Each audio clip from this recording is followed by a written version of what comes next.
Hello, this is Jess. Good to see you. Chat session number 75, Monday, January 15th, 2018. It's getting close to 9 a.m. I work tonight. I'm getting ready to go to sleep. I woke up at around 7:15. I had some breakfast, and now I'm finishing off some coffee. But I can drink coffee and then go to sleep, so no problem. But I'll be going to sleep here momentarily. Oh, the coffee's good, though. Alright, let's go right into the chat session. And let's go right into the tidbits of history. 1967. At the Los Angeles Coliseum, the Green Bay Packers beat the Kansas City Chiefs in the first ever World Championship game of American football. It was a non-sellout game with a crowd of 61,946 people present. Green Bay, led by MVP Bart Starr, scored 3 touchdowns in the second half to defeat the Kansas City Chiefs 35-10. The AFL and NFL merged in 1970 with 2 conferences, each with 13 teams. This merger, of course, now we have the Super Bowl this year. It's in the 50s, so it's been 50 years now plus. The 4 teams that are vying for the AFC and NFC championship are the Patriots and the Jaguars and the Vikings and the Eagles for the NFC. And that'll be played next Sunday. And that's where we are now on that. We're going to go right into the next tidbits of history. 1919. Fiery hot molasses floods the streets of Boston, killing 21 people and injuring scores of others. The molasses burst from a huge tank at the U.S. Industrial Alcohol Company building in the heart of the city. It was an 8-foot wave of molasses that burst forth from a 58-foot high tanker containing the 2.5 million gallons of crude molasses. It flowed out of the building and literally knocked over the local firehouse and then pushed over the support beams for the elevated train line. The scalding molasses burned and enveloped numerous buildings, again killing 21 people plus numerous injuries, including dozens of horses that were outside making their rounds. They didn't have cars or a whole lot of cars back then, and so there was a lot of animals on the streets in Boston, and the horses were scalded and killed as well. It was determined after lawsuit that the company was storing that hot molasses in a tank that was not suited for that kind of pressure, and ended up it costed the company $1 million in fines for all the turmoil and deaths and destruction that they caused from their molasses spill. That's crazy. You know, you hear about disasters, you hear about things, and doing this history stuff, I've found so many different things that have gone on that are just amazing.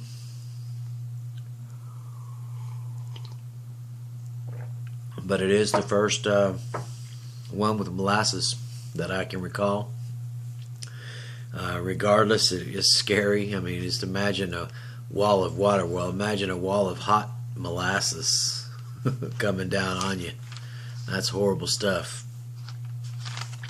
Alright, that's the tidbits of history. Would like to make a few comments. I've been not making a big deal, but I keep a little bit of record on the progression of my chat sessions and my numerous videos of football picks and just odd little tidbits of videos that I throw in the mix on my YouTube channel. And from December 8th of 2017 to January 14th 2018, I have increased my views on my videos of 321, and I've also picked up in that time frame three more subscribers.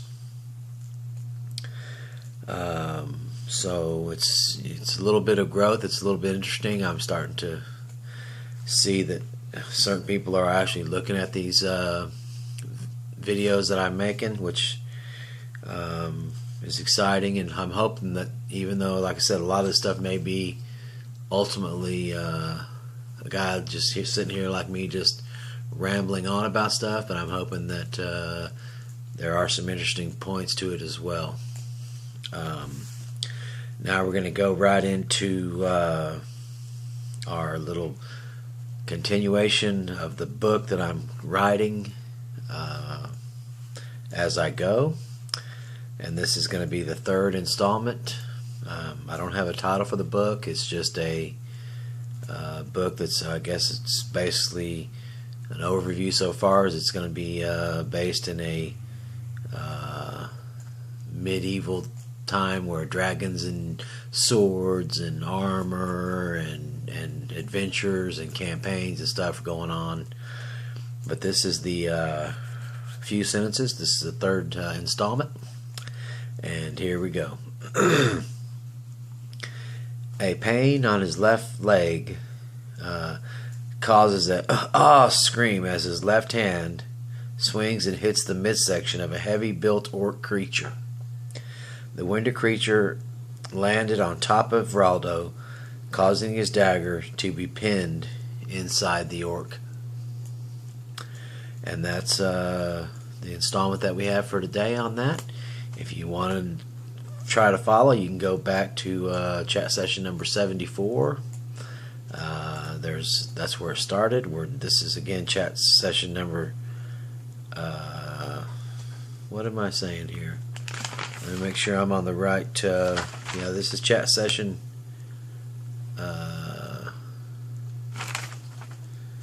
Let's see here. Oh wow, this is chat session number 76. I beg your pardon on that. I think I said 75 in the beginning. This is chat session number 76.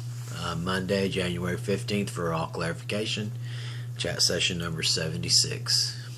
You try to plan stuff out and things just happen, and here we are, but it is correct now. So if you go back chat session number 74, you'll have the beginning of this book that I'm just adding a few sentences to each chat session. And enough about that. And now I would like to maybe, I don't know if necessarily go out on a limb, but what matters? What matters to you concerning the today being Martin Luther King Day, the overflowing racist dialogue that's going on with our president.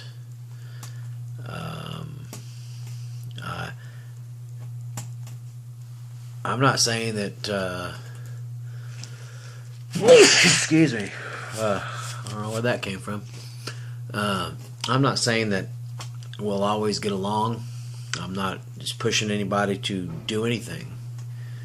But what I am suggesting is that if we use critical thinking instead of political thinking, all this stuff can be handled.